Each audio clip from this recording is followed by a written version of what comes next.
Hello guys, welcome back again to my channel. Thank you all for always coming around to watch your girl. I appreciate each and every one of you a lot.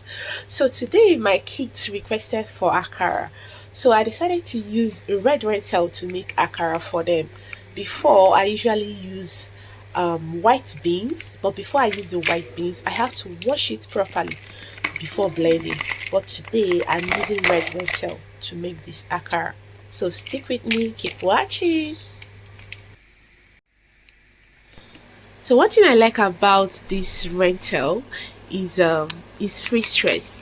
You can just wake up and decide to use moi moi or akara as your breakfast. All you need to do is just to wash it, soak it, maybe 1 hour or less than 1 hour. You are good to go. You blend it and use it and do moi moi or akara.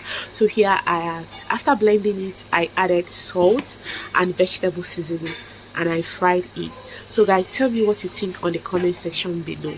And if you are new to my channel, you are highly welcome. If you have not subscribed, what are you waiting for? Subscribe and be a part of my family. And don't miss all the intercontinental dishes that is coming up on this channel. Okay? Keep watching Cheesy Delish Kitchen. Bye for now.